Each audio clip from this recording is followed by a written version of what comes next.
પપ્પા, તમે આખો દિવસ ચા પીતા રહો છો. સ્વાતિ પરેશાન થઈ જાય છે. તે આખો દિવસ ચા બનાવીને થાકી જાય છે અને વાસણો પણ કેટલા બધા થાય છે. જ્યારે ચા બને ને ત્યારે પી લેજો. સ્વાતિને અલગથી ઓર્ડર નહીં આપતા. સુનિલે કહ્યું અને તેના રૂમમાં ગયો. શિવચરણજી અપમાનનો કડવો ઘૂંટડો પી ગયા. માત્ર એક ચા માટે આટલું સાંભળવું પડે છે. જ્યારે તેઓ દુકાનમાં કામ કરતા હતા ત્યારે ચાનું વ્યસન થઈ ગયું હતું. પછી સુરેખા જ્યારે ઘરે ચા પીવી હોય ત્યારે બનાવી દેતી હતી. અત્યારે પણ સુરેખા બનાવી દે, પણ સ્વાતિ તેને ટોણા મારે. તમે ચામાં વધારે દૂધ નાખો છો. પપ્પાજી ચામાં બધું દૂધ પી જશે તો મારા બાળકો શું પીશે? સ્વાતિની વાતથી સુરેખાના મનને પણ ઠેસ પહોંચતી. એટલે જ તે રસોડામાં પોતાની મરજીથી કંઈ રાંધતી ન હતી. બહુ કહે એમ કરતી હતી. તે દિવસે તે રસોડામાં રોટલી બનાવતી હતી ત્યારે સ્વાતિ આવી અને રોટલી ચેક કરતા બોલી, "ઓ, તમને કેટલી વાર કહ્યું છે કે રોટલીમાં વધારે ઘી ન લગાવો. ઘી કેટલું મોંઘું આવે છે. હવે આટલી ઉંમરે આટલું બધું ઘી ખાઈને ક્યાં જશો? અપચો થઈ જશે અને પછી તમને ડૉક્ટર પાસે લઈ જવા પડશે. એક તો ઘી મોંઘું છે અને ઉપરથી ડૉક્ટરનું બિલ મોંઘું અને દવાઓ પણ મોંઘી જ પડશે." પુત્રવધુની વાત સાંભળીને સુરેખાજી મૌન થઈ ગયા. તે દિવસ પછી તે ઘીને અડતા પણ ડરતી હતી. ચોપડિયા વગર રોટલી ખાઈ લેતી. જોકે ઘી વગર રોટલી ગળે ઉતરતી ન હતી, તેમ છતાં ખાઈ લેતી અને શિવચરણજીને પણ સમજાવી દેતી. એક દિવસ વહુના પિયરવાળા તેમના ઘરે આવવાના હતા. સ્વાતિ સવારથી તૈયારી કરી રહી હતી. ઘર વાનગીઓની સુગંધથી ભરાઈ ગયું હતું. કચોરી, હલવો અને પૂરીની સુગંધ ઘરમાં ફેલાઈ ગઈ હતી. ત્યારે સુનિલ આવીને કહે છે, "પપ્પા, તમે અને મમ્મી આજે રૂમમાંથી બહાર નીકળતા નહીં તો કોઈ મંદિર કે પાર્કમાં જતા રહેજો. સ્વાતિના પિતરાઈ ભાઈ અને ભાભી આવવાના છે. પૈસાદાર છે તેઓ. અહીં જ રોકવાના છે અને નાસ્તો તેમજ જમવાનું પણ અહીંયા જ છે. રાત્રે નીકળી જશે. જો તમે ઘરમાં રહેશો તો સ્વાતિ તેના ભાઈ ભાભીનું ધ્યાન રાખશે કે તમારા બંનેનું ધ્યાન રાખશે?" "સુનિલ, આટલી ગરમી અને તડકામાં અમે બહાર ક્યાં જઈશું? હું અને તારા પપ્પા આખો દિવસ બેસી શકશું પણ નહીં. અમે આ રૂમમાં જ રહીશું. રૂમમાંથી બહાર નહીં નીકળીએ." સુરેખાજીએ ખાતરી આપી. સુનિલે થોડી વાર વિચાર્યું અને પછી કહ્યું, "ઠીક છે, પણ રૂમની બહાર નહીં આવતા." આટલું કહીને તેણે બહારથી દરવાજો બંધ કરી દીધો. આખો દિવસ થઈ ગયો. જમવાનો સમય થઈ ગયો, પણ સુનિલ તેના સાસરિયાઓની ખાતરદારીમાં ભૂલી ગયો કે તેના મમ્મી પપ્પા જમ્યા પણ નથી. પાણીનો જગ પણ ખાલી થઈ ગયો હતો. સુરેખાજીએ પાણી માટે દરવાજો ખખડાવ્યો, પણ કોઈ જવાબ ન મળ્યો. થોડી વાર પછી શિવચરણજીએ દીકરાને ફોન કર્યો અને સુનિલ ઉતાવળમાં હતો. "પપ્પા, જલ્દી બોલો, અમે મૂવી જોવા આવ્યા છીએ." "દીકરા, પાણી નથી અને મને ભૂખ પણ લાગી છે. દરવાજો ખોલ." "ઓહ, અમે હમણાં જ આવ્યા છીએ. તમે થોડી વાર શાંતિ રાખી શકતા નથી? તમે થોડી વાર ભૂખ્યા અને તરસ્યા રહી શકતા નથી? અમે હમણાં આવી જશું." અને સુનિલે ફોન મૂકી દીધો. બંને દંપતી હૃદયથી ભાંગી પડ્યા હતા અને રાત્રે ભૂખ્યા જ સૂઈ ગયા. જોકે ભૂખ્યા પેટે નીંદર આવવી મુશ્કેલ હતી. મહેમાનો નીકળી ગયા હતા. સવારે દરવાજા પર અવાજ આવ્યો અને જ્યારે દરવાજો ખોલ્યો ત્યારે સુરેખાજીએ રાહતનો નિસાસો નાખ્યો. "સ્વાતિ, તારા પપ્પા આખી રાતના ભૂખ્યા છે.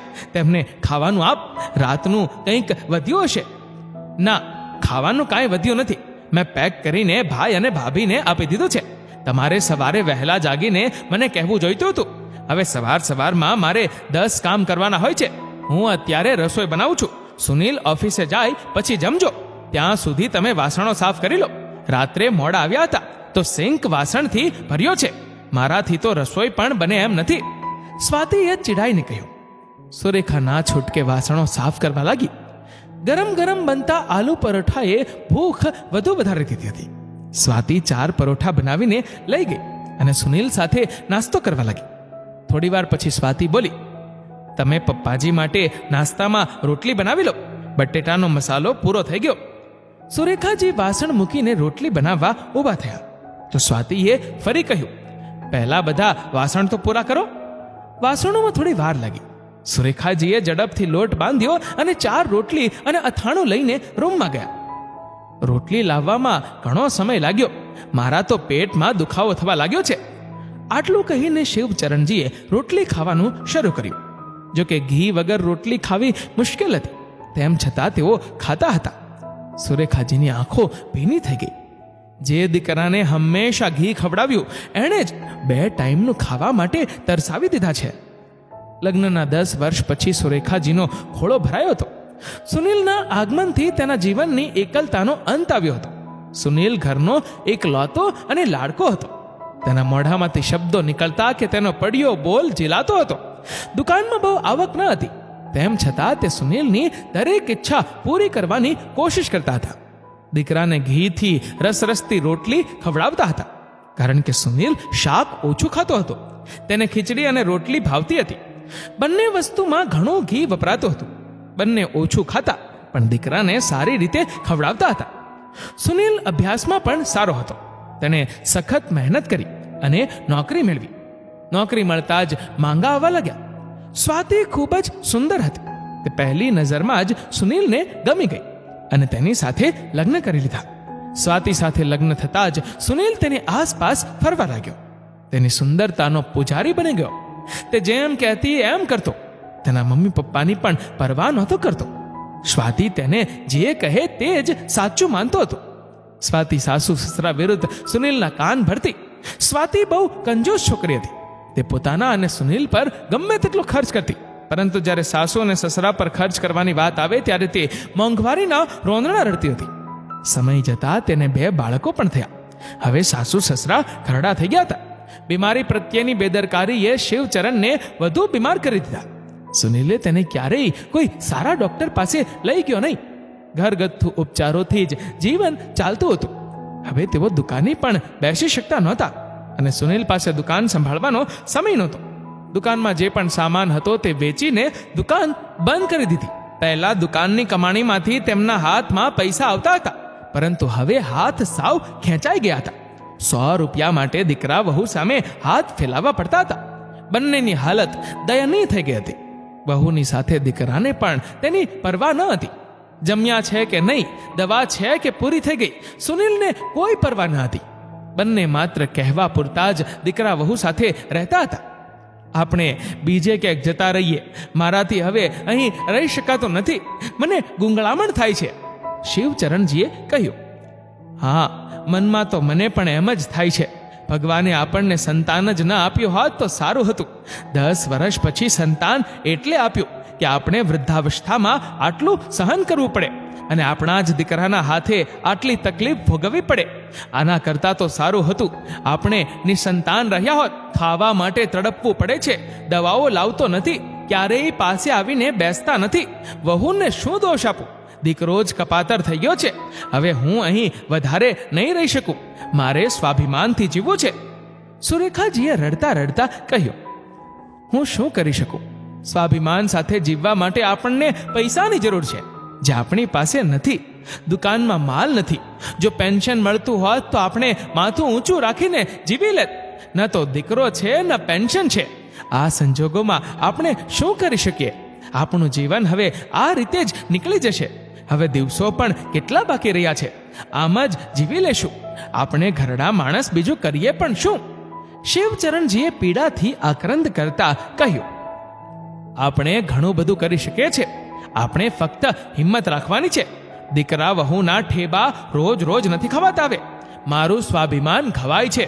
આપણે પેટ ભરવા માટે કંઈક તો કરવું જ પડશે.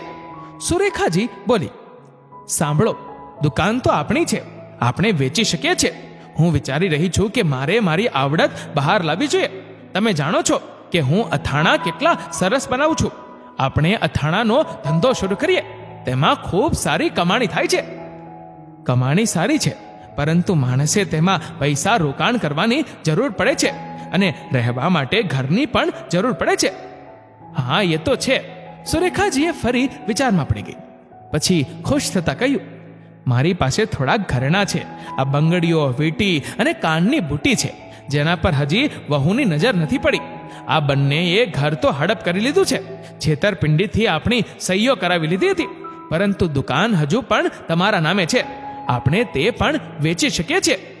પણ આ બધું પ્લાન કરવામાં સમય લાગશે અને કોઈના સપોર્ટની પણ જરૂર પડશે. હું એકલો કેટલુંક દોડીશ? શિવચરણજીએ કહ્યું. હા, આપણે થોડા દિવસો માટે મારી મોટી બહેનના ઘરે જઈએ, તેના બાળકો આપણને મદદ કરશે.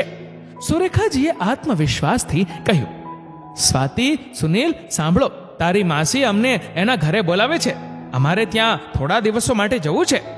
અરે હંમેશા માટે જાઓ, થોડા દિવસો માટે જ કેમ? સ્વાતિ બોલી. બંનેએ સામાન પેક કર્યો, રિક્ષા લીધી અને બસમાં મોટી બહેનના ઘરે ગયા. સુરેખાજીએ મોટી બહેનને માંડીને બધી વાત કરી. બહેનના દીકરાઓ મદદ કરવા તૈયાર થઈ ગયા. તેમણે શિવચરણજીને પોતાની સાથે લઈ જઈને ચોરી છુપીથી દુકાન વેચી દીધી. શહેરમાં જ એક રૂમનું ઘર ખરીદી લીધું. સાથે વાસણો અને અથાણા બનાવવા માટેની સામગ્રી પણ લઈ લીધી. તેની બહેને તેને કેટલાક વાસણો અને ગાદલા ગોદડા આપ્યા. 7-8 દિવસમાં બધું સેટ થઈ ગયું. તેની બહેને તેના પરિચિતો પાસેથી ઓર્ડર લેવાનું શરૂ કર્યું. સુરેખાજીએ અથાણું બનાવીને વેચવાનું શરૂ કર્યું. એક દિવસ સુનિલનો ફોન આવ્યો. મમ્મી, તમે ક્યારે પાછા આવો છો? સ્વાતિ પડી ગઈ છે, તેના પગમાં ફ્રેક્ચર થયું છે. ડોક્ટરે આરામની સલાહ આપી છે, તો જલ્દી આવી જાઓ. બાળકો અને મને તકલીફ પડે છે. રસોઈ પણ નથી બનતી ઘરમાં. અમારે ભૂખ્યા રહેવું પડે છે. એક વાર તો દીકરાની વાત સાંભળીને ભાવુક થઈ ગઈ, પણ બીજી જ ક્ષણે તેણે કડકાઈથી કહ્યું, અમે બંને પાછા નથી આવવાના. અમે હવે અહીં જ રહીશું. અમે માસીના ઘરની બાજુમાં ઘર લઈ લીધું છે, દુકાન વેચી નાખી છે અને ધંધો શરૂ કર્યો છે. હવે અમારી પાસે દુકાન વેચીને જે પૈસા મળ્યા છે, અમે તેનાથી કામ ચલાવીશું. વહુને કહેજે કે હવે આરામથી પૈસા બચાવે. હવે તેણે આટલી મોંઘવારીમાં અમારો ખર્ચ ઉઠાવવો પડશે નહીં. માતા પિતા મુશ્કેલીઓ વેઠીને પણ સંતાનોનું પેટ ભરે છે, અને એ જ સંતાનો 2 રોટલી માટે તડપાવે છે. અમે તને લાડકોડથી ઉછેર્યો હતો. અમારી ક્યાં કેવી ભૂલ થઈ ગઈ, મને કંઈ સમજાતું નથી. આ સાંભળીને સુનિલ ગુસ્સે થઈ ગયો. તમે દુકાન શું કામ વેચી? હું ભાડે આપવાનો હતો. તે મારા પતિની દુકાન હતી, તેના પર તારો કોઈ અધિકાર નથી. સુરેખાજીએ તરત જ જવાબ આપ્યો. વહુએ આવતી વખતે કહ્યું હતું કે થોડા દિવસ માટે કેમ, કાયમ માટે જતા રહો. તો અમે આવી ગયા. સુરેખાજીએ ફોન કટ કરી દીધો. તેનો અથાણાનો ધંધો બરાબર ચાલવા લાગ્યો. તેને મોટા મોટા ઓર્ડર મળવા લાગ્યા, અને હવે તેના નામની બ્રાન્ડવાળા અથાણાના ડબ્બા મોલમાં વેચાવા લાગ્યા. થોડા મહિનામાં તેના દિવસો બદલાઈ ગયા. હવે તેને નોકર રાખ્યા હતા અને પોતાની દેખરેખ નીચે તેમની પાસેથી અથાણું બનાવડાવી લેતા હતા. તેમની સારી આવક થઈ જતી હતી. તેમના માતા પિતાને આટલા પૈસા અને ખ્યાતિ મળતા જોઈ સ્વાતિ અને સુનિલ માફી માંગવા આવ્યા, પરંતુ સુરેખાજી અને શિવચરણજીએ તેમને માફ ન કર્યા.